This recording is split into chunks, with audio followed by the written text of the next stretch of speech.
우리 주님의 사랑과 평화가 여러분과 함께 하시기를 기원합니다. 오늘 창세기 15장은 아브라함의 전승의 가장 중요한 중심축이다, 이렇게 얘기를 합니다. 신학적으로 볼 때도 오늘 이 본문은 아주 중요한 주제를 품고 있습니다. 믿음과 계약, 믿음과 언약이라는 주제가 결정적 중요한 자료로 제시된 것이 오늘 본문이죠. 믿음, 무엇을 믿을 것이냐, 무엇을 계약했냐, 계약을 믿고 나가는 것, 그것도 하나님과의 계약을 얘기하죠. 그래서 우리가 아브라함을 말할 때는 믿음의 조상이라고 합니다. 믿음의 조상. 그분이 믿음의 조상이 됐기 때문인지 아니지만 그는 복의 근원이 된다, 복이 된다라고 얘기합니다. 우리는 아브라함을 보면 늘 믿음을 얘기하고 복을 얘기합니다. 그리고 그가 받을 끝도 없이 큰 복, 그리고 죽고 난 다음에도 대를 이어서 남을 그 이름. 그런데 우리는 왜 하나님께서 아브라함을 부르시고 택하셨는지에 대한 물음을 별로 묻지를 않습니다. 하나님께서 왜, 어떤 이유에서 아브라함을 택했을까요? 어디서 그를 불렀을까요? 그리고 아브라함은 왜 하나님께 복을 받은 것일까? 아니, 하나님은 그에게 왜 복을 주시는 거예요? 그가 무엇을 했길래 복을 주었냐는 겁니다.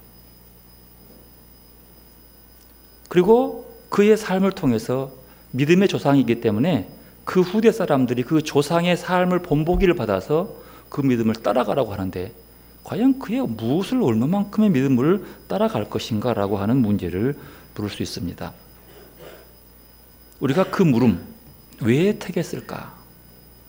분명히 택했다고 하는 것은 택한 사람의 목적이 있을 것이고, 불렀다고 하는 것은 부른 사람의 분명히 그 삶에 목적이 있을 텐데, 과연 하나님은 아브라함을 통해서 어떤 목적을 주신 것일까? 어떤 의도를 가지고 그를 부른 것일까? 분명히 부르는 사명의 목적이 무엇인가를 우리가 아브라함의 입장에서 물어봐야 되는 거예요. 그것을 알기 위해서는 아브라함의 이전의 삶의 모습들을 살펴보아야 합니다. 아브라함은 창세기 12장에 등장하는 새로운 환경의 주제입니다.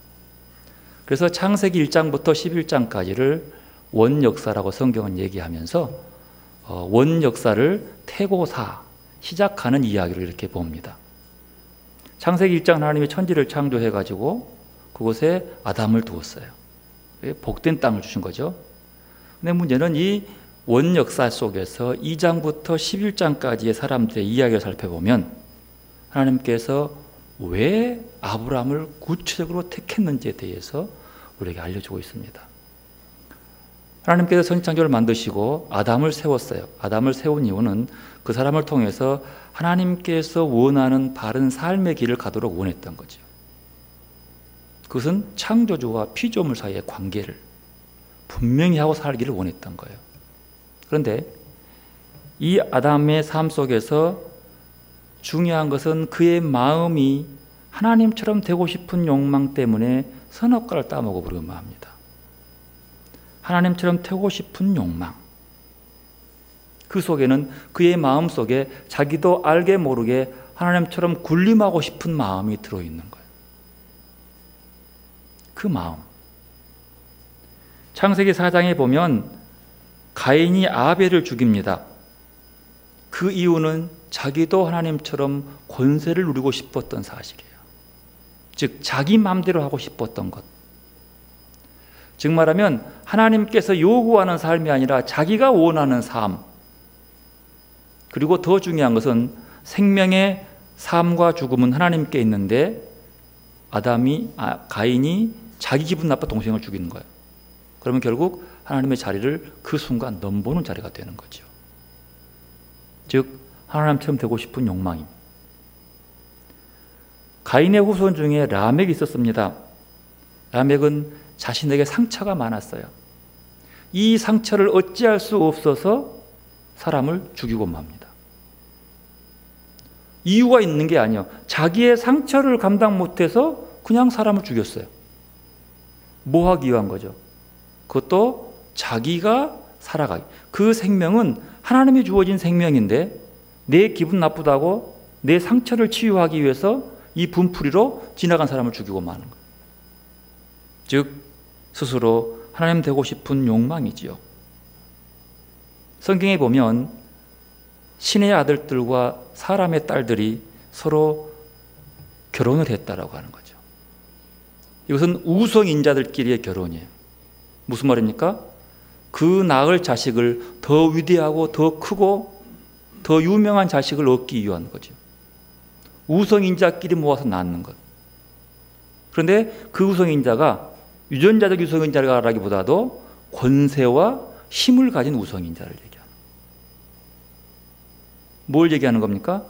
결국 인간의 태어나고 죽는 모든 과정은 하나님께 있는데 자기가 그 자리를 넘보고 싶다는 거죠.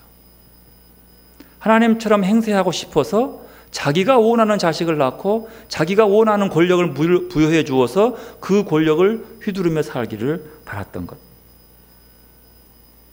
그런데요, 중요한 것은 그런 힘 있는 사람들의 존재 속에는 언제나 부패와 폭력이 난무합니다. 그리고 그것은 오래가지 못하고 언제든지 누군가에 의해서 짓밟히고 멸망당하고 많은 결론을 낳죠.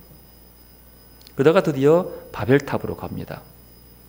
바벨탑의 사람들의 삶은 그들은 소수 사람들의 욕망의 성취, 자기 이름을 내고 싶은 욕망 때문에 바벨탑을 쌓아 올라가요. 자기 스스로 욕망해서 쌓으면 좋으련만 그 바벨탑을 쌓았는데 엄청나게 많은 노예들이 사람들이 일을 하게 됩니다.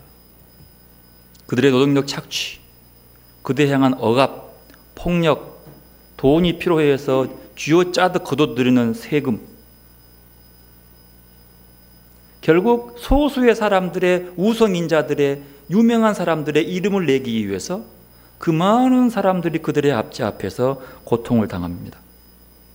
그리고 자기 이름이 하나님처럼 되기를 원하는 거예요.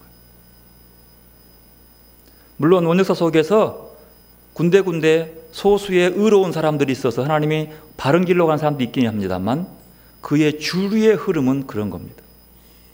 그리고 11장에 나오는 레피림들, 거인들이죠. 힘의 상징이에요. 크기의 상징이에요. 힘과 크기, 언제나 힘과 권력 앞에는 그곳에 당하는 짓눌린 자가 있다는 사실이에요. 꼭 그렇게 누르고 지배하고 피지배자가 생기는 그런 사회, 그런 나라. 돈 있고 없고에 따라서 그 사람의 삶이 피폐해져 가고 누구는 고통스러워가는 사람. 이것은 그 소수가 하나님처럼 되고 싶은, 군림하고 싶은 그 욕망 때문인 거예요.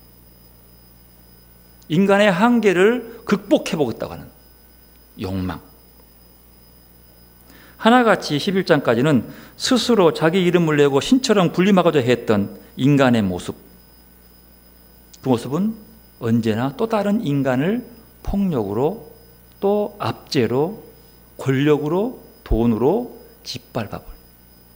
그리고 빼앗는 착취가 그곳에서는 난무하게 되는.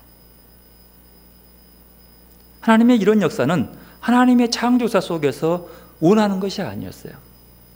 하나님은 그 살아가는 공동체 속에 누구도 소외받지 않고 누구도 차별받지 않고 일에 주어지는 달란트는 서로 다르지만 그 속에서 누구나 하나 소외되거나 외톨되지 않고 외로워하지 않고 함께 더불어 살아가게 하는, 그리고 하나의 공동체를 이루어가면서 하나님 앞에서만 무릎을 꿇고 사람 앞에서 자기의 것들을 당당히 내세워도 배고프지 않는 삶을 살도록 만들어 주었는데 이루어지지 않는 겁니다. 그래서 하나님께서 그러면 아브라함을 통해서 자신의 한계를 인정하고 하나님의 주권을 받아들이는 사람의 모습인 믿음의 사람 아브라함을 통해서 새로운 세상의 공동체의 대안을 제시하는 거죠. 즉 새로운 창조의 모습. 즉 말하면 인류가 보여준 삶을 이제는 좀 교정해서 바꾸어서 대안적인 삶의 표본을 보여주기 위해서 아브라함을 쓰러집니다. 그리고 아브라함을 통해서 새로운 삶의 길을 엮어가고 그 삶의 과정 속의 마지막에는 결국 그에게 진정한 행복과 평안과 남의 것을 착취하지 않아도 넉넉하고 부유한 하늘의 별처럼 많은 후손들을 두고 사는 삶의 모습을 이끌어내게 하는 거예요. 그것이 등장하는 것이 12장입니다. 한마디로 아브라함 이야기는 하나님 같은 권력을 쥐고 이름을 내리는 원역사 시대 사람들의 이야기에서 완전히 벗어나서 한계를 아는 정말로 인간이 인간답게 살아가는 모습이 참된 시작을 알려주는 표본인 거죠. 이런 맥락에서 아브라함 이야기는 그가 보여준 하나님에 대한 믿음이 옳은 것이라고 하나님은 인정하는 거예요. 하나님은 사람이 취하며 살아야 할 마땅한 삶의 자세를 가르쳐주기 위해서 아브라함을 선택해서 부른 거예요. 그 이야기가 창세기 12장부터 등장하는 거예요. 마땅히 사람다운 삶의 자세를 취해야 하는 것, 그것들을 추구해 나가면서 찾아가는 것. 그런데 하나님께서는 그러면 왜 하필이면 아브라함을 택했냐 이 말이에요. 목적은 분명히 그런데 아브라함이 도대체 어떤 모습을 보았을까? 창세기 11장 30절을 보면 이렇게 기록합니다. 제가 읽겠습니다. 사레는 임신하지 못함으로 자식이 없었더라. 12장 1절 하나님께서 아브라함과 사라를 부릅니다. 여러분 여기서 아브라함을 불렀다고 하는 것은요, 사라도 함께 포함돼요. 그래서 사라도 함께 부르신 거예요. 그도 약속의 딸이에요. 두 부부를 함께 부른 거죠. 왜냐하면 그에게 주어지는 축복은 두 부부가 없이는 이루어질 수 없는 일이에요. 우리가 그렇게 봐야 됩니다. 그런데 사레가 임신 못하는 것은 누구도 문제 있는 거예요? 아브라함에게도 문제가 있는 거예요. 요즘 말로 하면 이 가정은 불임 가정입니다. 그런데 12장 2절에 보면 말합니다. 내가 너로 큰 민족을 이루겠다고 하는 거예요. 분명히 11장에 사레가 불임인 줄 알아요. 아브라함도 불임이요. 아니, 불임보다도 이미 포기했어요. 감당 못하는 얘기예요. 그런데 그에게 복을 줘서 너로 큰 민족을 이루겠다. 놀라운 일이죠. 그런데 더 재미있는 것은 아브라함 자신도 그 사실을 알매도 불구하고 그의 말에 순종하는 거예요. 이의를 달지 않고 가는 거예요. 그러면서 그 인생의 순례길을 아주 험한, 고향 친척 본토를 떠나는 아주 험난한 순례의 인생길을 걸어갑니다. 그런데 그 걸어가는 근거는 무엇이 있는 것이 아니라 그냥 하나님이 주어지는 그 약속의 말씀 하나 붙잡고 가는 거예요. 이 말씀은 눈에 안 보이니까 힘이 없는 거예요. 그러나 그 말씀을 채워서 걸어가는 그 약속 속에서는 아브라함의 머릿속에 하나님의 저 약속은 우리의 불임의 문제를 뛰어넘을 수 있다라는 믿음을 가지고 있었기 때문에 가는 거예요. 그 믿음 때문에. 하나님의 약속에 대한 그 믿음 하나로 그는 그 고되고 험한 길을 걸어서 가나안 땅에 들어갑니다. 가나안 땅에서 우여곡절의 삶을 살아갑니다. 그러나 그 약속 하나 믿고 후손에 주어질 약속 하나 믿고 그 길을 걸어가는 거죠. 여러분, 그것은 여러분 아브라함이요, 성경 어디에 봐도 내가 아들 낳고 싶다 이런 마음 품은 적이 없어요. 그거 알아야 돼요. 아브라함의 믿음은 내가 내 후손을 통해서 그냥 큰 민족을 이루겠다 이런 꿈을 꿔본 적이 없어요. 그리고 내가 이걸 살기 위해서는 이 고향을 떠나가지고 내가 큰 사업을 한번 해보겠다 이런 꿈을 꿔본 적이 없어요. 아브라함의 출발점의 인생의 문제는 네가 아들을 낳을 것이다 하는 얘기도 누가 준 거예요? 하나님이 얘기한 거예요. 그래서 그 말이 그래요? 라고 그냥 따라가는 거예요. 큰 민족을 이루겠다. 그건 자기 생각이 아니에요. 그렇습니까? 뭐 했던 거예요? 그저 그 말씀을 믿은 것뿐이에요. 이건 분명히 짚고 넘어가야 돼요. 믿음이라고 하는 것은 내가 계획하고 내가 성취한 것을 이루어가는 것이 아니라는 뜻이에요. 내 계획을 성취하는 것이 믿음, 내가 신뢰하는 것을 이루어지는 것이 믿음이 아니죠. 어떤 거예요? 하나님이 주시는 거예요. 그래, 다른 말로 하면 믿을 수 있는 것은 선물이 되는 거예요. 이제 뒤에 좀 이따 나옵니다. 그렇게 이제 진행돼 나가는 거예요. 그리고 이제 어여문 우여곡절을 거치고 애굽으로 갔다가 돌아오면서 하여튼 그 곤란한 사정을 다 겪어요. 애굽에 가서는요, 아브라함이 큰 실수를 하지요. 분명히 하나님의 약속은 너를 통해서 불임이지만 후손이 있겠다라고 얘기했음에도 불구하고 그만 동생이라고 해서 살려고 두려워서, 바로가 두려워서 아내를 바로에게 줘버려요. 그럼 뭐가 돼요? 아니, 하나님은 그 두 부부를 통해서 후손을 주겠다고 약속했는데, 아직은 없지만 여전히 기미가 안 보이고 약속에 대한 의심이 생기다 보니까 이건 가망 없어라면서 아내를 줘버리면 하나님의 약속은 깨져버리는 거예요. 하나님 보고 아이고 저 아브라함 실수하네 하면서 다시 그 아내를 데리고 와요. 하나님께서 그걸 붙여줘요. 왜? 약속을 이루시면. 여러분, 그러기 때문에 하나님은 신실하신 분이에요. 약속을 지키신 분이에요. 아브라함이 자기의 두려움 때문에 그 약속을 자기도 모르는 사이에 어겨버린 거예요. 왜? 안 되잖아요, 줘버리면. 근데 문제는 오늘 본문에 그 불임의 문제가 여전히 지금까지 계속되고 있는 거예요. 오랜 기간이 지남에도 불구하고 그것이 약속이 이루어지지 않는 거죠. 그리고 드디어 하나님의 그 약속을 의심하기 시작합니다. 아브라함은 약속을 믿고 불임에 반해서 희망을 품고 살아가고 있는데, 그 꿈이 있고 있는데, 약속을 굳게 믿고 있는데 여전히 뭐요? 그는 불임과 더불어 살아가는 거예요. 기미가 안 보여요. 여러분, 우리의 신앙도 마찬가지입니다. 분명히 하나님의 축복의 약속이 있는데 그것을 믿고 희망을 가지고 철떡같이 살고 있는데 여전히 그 약속은 이루어지지 않고 그저 그런 상태와 똑같이 가는 거예요. 여전히 가장 중요한 문제는 성취되지 않고 있다는 사실이에요. 그러나 그래도 믿음은 버릴 수 없는 문제죠. 오늘 본문에는 아브라함의 믿음에 큰 걸림돌이 생기고 말았습니다. 그게 뭡니까? 상속자가 없는 거예요. 어떤 면에서 아브라함의 믿음의 위기인 거지요. 오늘 본문 1절에 보면 이후에라는 말을 시작합니다. 이후에는 뭐냐? 앞에 일이 있는 거죠. 앞에 일이 난 이후에 그 뜻이요. 얼마가 지나지 모르지만 최소한 13장, 14장 가까이에 있는 그 사건 이후에, 물론 그 전부터 볼 수 있습니다만 거기까지 보면 그렇습니다. 14장이 뭐냐 그러면 아브라함이 이제 갈대우르에 나와서 가나안 땅에 들어온 다음에 이게 조카 롯의 집안과 갈등이 생기니까 그저 양보해요. 믿음 따라서 양보해서 자기 살아가는데, 이게 북쪽에 있는 연합군 왕들이 와가지고 소돔을 쳐가지고 포로로 잡아가는데, 재물과 포로를 몽땅 가져가는데 조카 롯까지 잡혀갔다는 거예요. 그 소식을 듣고 이제 아브라함이 군대를 형성 쫓아갑니다. 근데 자그마치 소돔 이 땅에서부터 저쪽 헐몬산 밑에까지 가버린 거예요.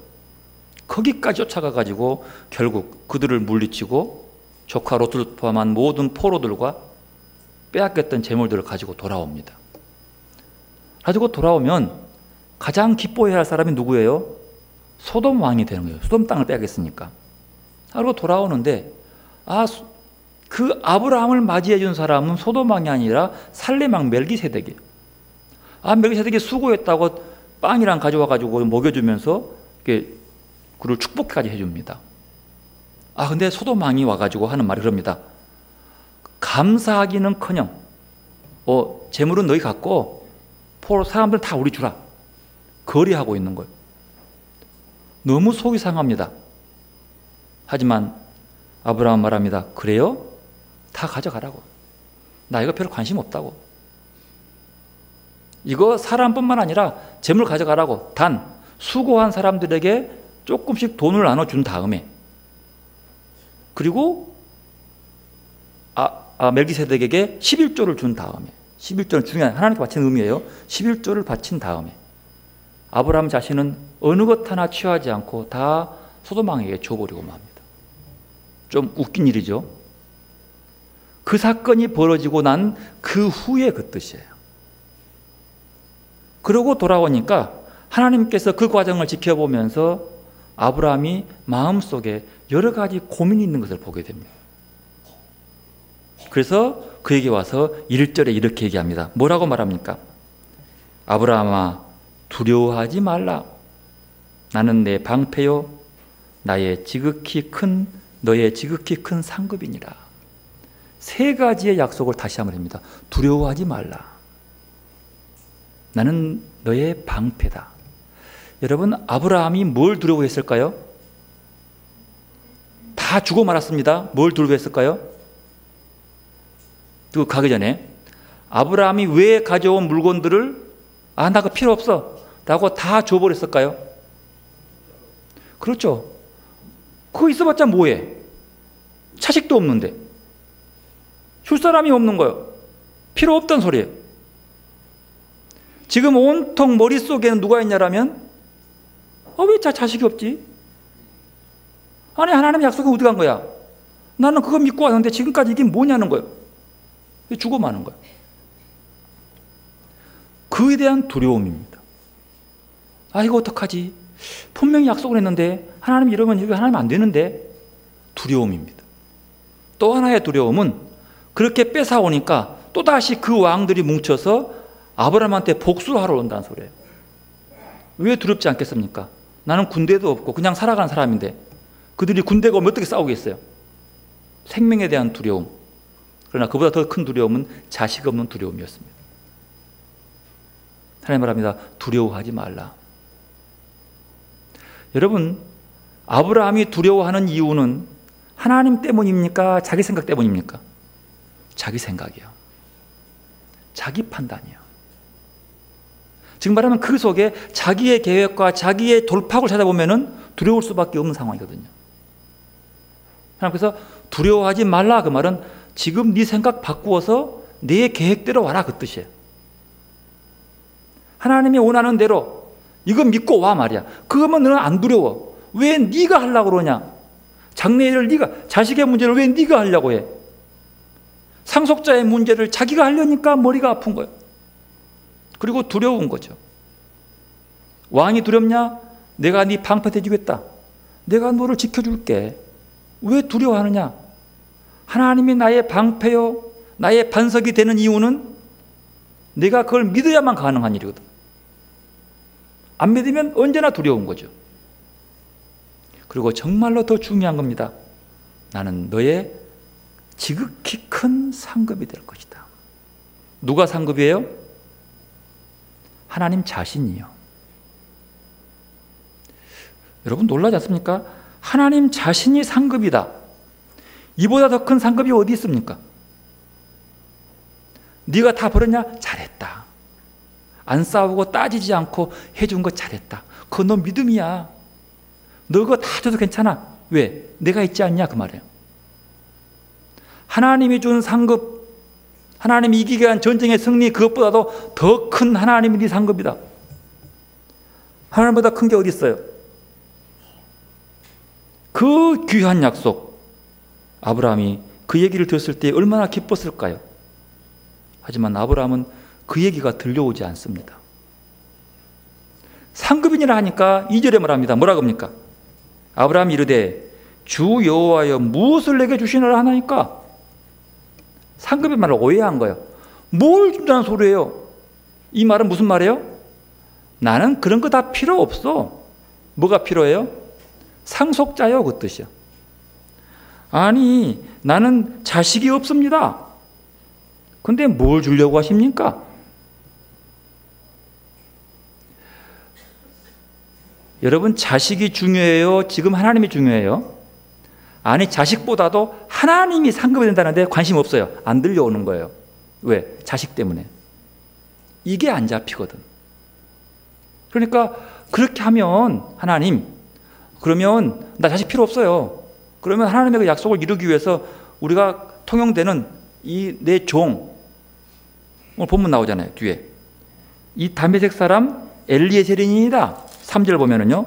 아브라함이 또 이르되 주께서 내게 씨를 주지 아니했으니 내 집에서 길린 자가 내 상속자가 될 것이니이다.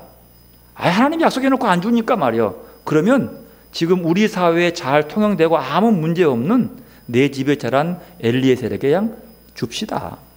그리고 그 약속을 하나님 약속 이루어 가십시오. 그렇게 해가지고 그럼 될 것 아닙니까? 왜? 아브라함은 자식에 대한 관심은 별로 없거든. 지금 상태는.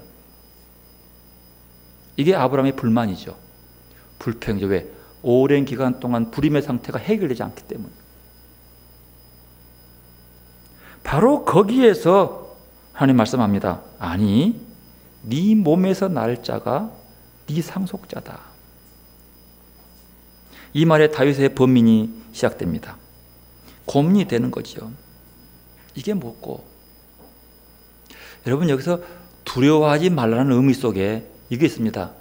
지금까지 네 생각 버리고 새롭게 가자, 그 뜻이에요. 지금까지 너 경험한 것, 네 축적해온 전통들, 나라의 관습들, 이거 정리하고 새로운 삶을 살아가 보지 않을래? 그 삶이 내 계획대로 따라오지 않을래? 그 뜻이에요. 하나님이 세워진 계획대로 살기 위해서는 뭐가 필요합니까? 믿음이 필요합니다. 그 믿음을 의미하는 거예요. 그 믿음대로 옳지 않을래? 새로운 길로 오지 않을래? 하나님은 하나님이 세워진 계획을 절대로 파기하지 않습니다. 내버려 두지 않습니다. 꼭 그 약속을 지키시는 분이라는 거예요. 그러나 아브라함은 지쳐버립니다. 지쳐서 포기하고 싶습니다. 그 불임에 살도록 부름받는 아브라함인데 지킬 수가 없는 거예요. 그래서 하나님께서 그렇게 말씀하는 거죠. 오늘 본문 4절로 들렸습니다. 여호와의 말씀이 그에게 임하여 이르시되 그 사람이 내 상속자가 아니라 네 몸에서 날 자가 내 상속자가 되리라 하시고 5절 그를 이끌고 밖으로 나가 이르되 하늘을 우러러 무별을 셀 수 있나 보라. 또 그에게 이르시되 내 자손이 이와 같으리라. 하늘을 우러러 봅니다. 보니까 그 많아요. 근데 전혀 현실은 없는 거예요. 아무것도 기미도 없어요. 뭐 그렇다고 해서 뭐 자기 몸이 뭐 튼튼해가지고 아 그래요? 그러면 내가 다시 원기 회복해가지고 이거 회춘한 다음에 나를 통해 자식이 오겠구나. 이게 아브라함이 오해하고 있는 거죠. 사라가 뭔 힘이 있으려나?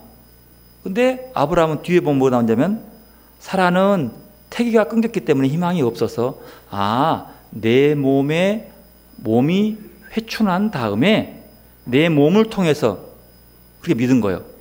그래서 누굴 데려와요? 하갈을 데려오는 거예요. 자기 몸이 회복되니까 하갈을 통해 자식 낳고 싶은 거예요. 이거 착각인 거죠.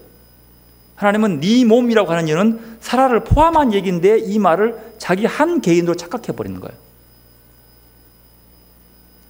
그래서 아브라함이 그 말을 듣고 난 다음에 그래요? 아브라함이 회개합니다. 뉘우쳐요. 지금까지 내 생각에 매여서 하나님의 약속이 이루어지지 않는 것을 보았습니다. 아직 잡히지 않지만 믿겠습니다. 의지하며 살겠습니다. 라고 얘기하는 거죠. 그래서 6절에 아브라함이 여호와를 믿으니, 여러분 믿다라고 하는 이 말은 히브리말로 아만입니다. 아만은 신뢰하다, 의지하다 그 뜻이에요. 이 아만이란 동사에서 뭐가 나왔어요? 아멘이 나온 거예요. 믿으니라는 말이 아멘이라는 뜻이에요. 아만, 의지합니다 그 말이에요. 믿는다, 신뢰합니다, 의지합니다. 뭐요? 하나님이 세운 그 계획 말이에요. 그 말씀, 아직 말씀은 현실이 아닙니다. 태기도 없어요. 아직 뭐 자기 살 것도 없어요. 하지만 그걸 믿으니 그 뜻이에요. 지금까지 자기 생각, 자기의 의학적인 생각을 회개한 다음에 다가오는 거죠. 그걸 믿으니 그 말이에요. 여호와께서 이를 그의 의로 여기시더라. 의로 여기다. 여러분 여기서 그의 의라고 하는 말을 주목합니다. 믿으니까, 신뢰하니까, 아멘하니까 그를 그의 의로, 그 믿은 것을 의로 여기다. 여기서 의라고 하는 말은 히브리말로 체데카인데요. 체데카의 다른 의미는요, 바른 태도, 바른 삶의 방식, 그런 뜻이에요.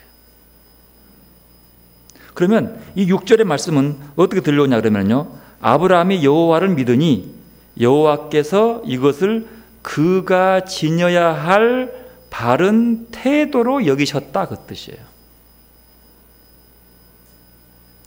여러분 우리의 삶의 모습이 하나님께서 분명히 우리가 당연히 지녀야 할 삶의 바른 태도라고 여러분 믿습니까?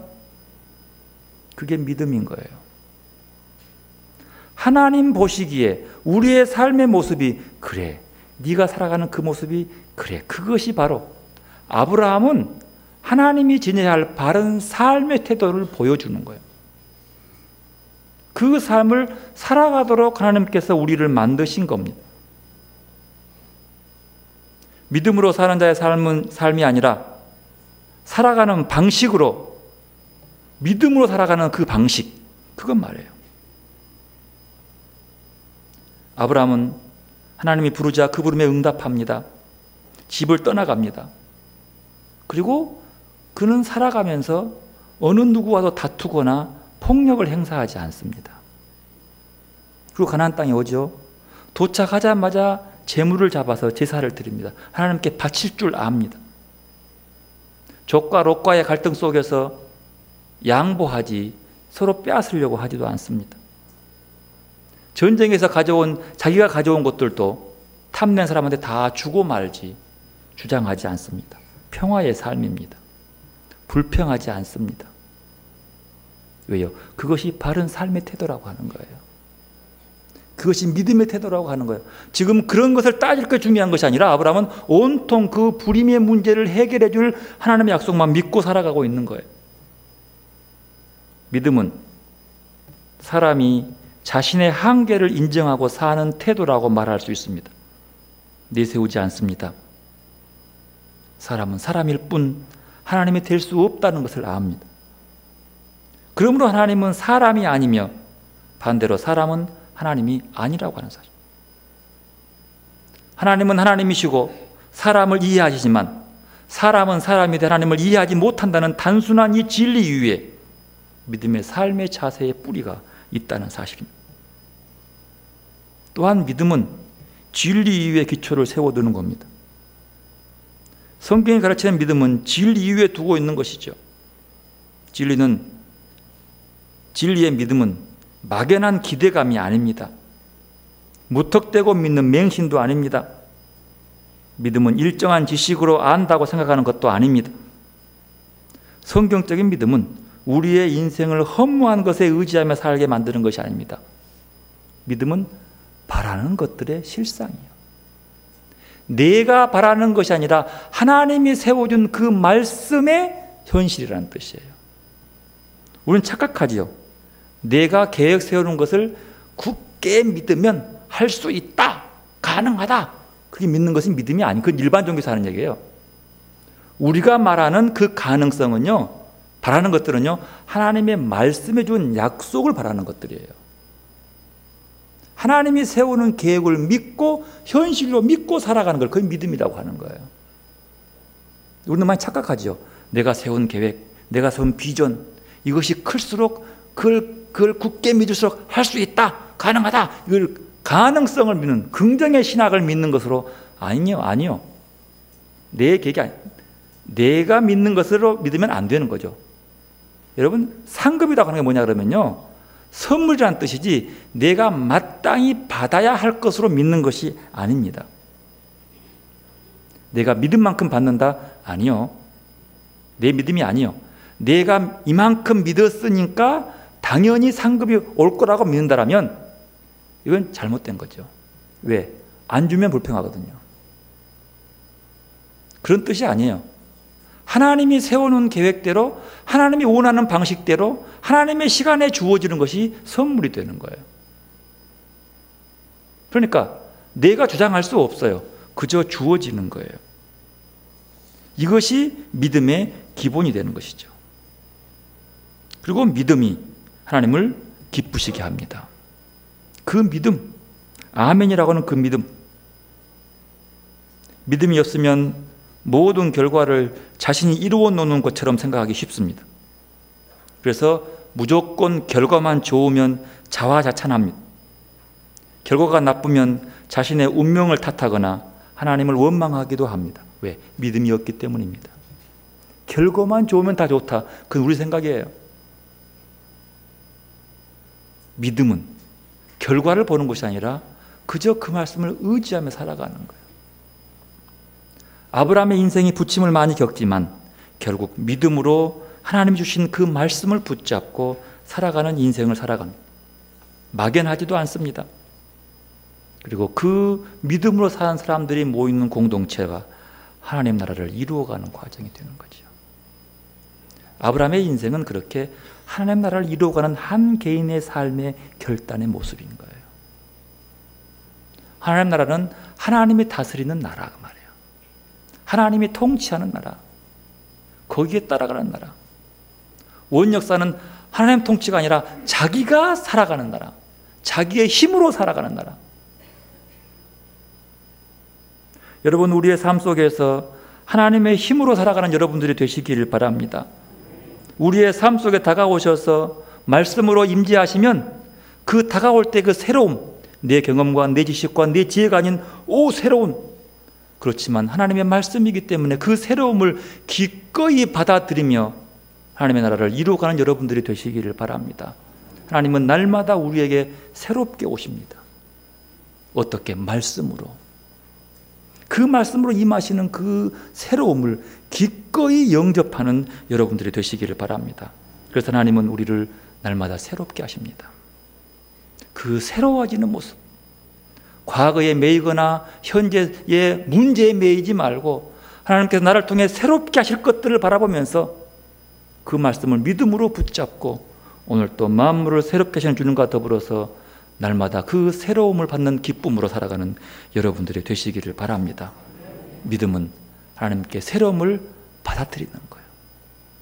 말씀으로 오시는 것들을 믿고 의지하는 겁니다. 오늘 또 말씀으로 임하시는 그 주님 앞에 나아가는 시간 되시기를 바랍니다. 믿음으로 하나님께 나아가십시다. 하나님의 내 삶 속에 나타나심을 받는 시간 되시기를 바랍니다. 기도로 나아가십시다.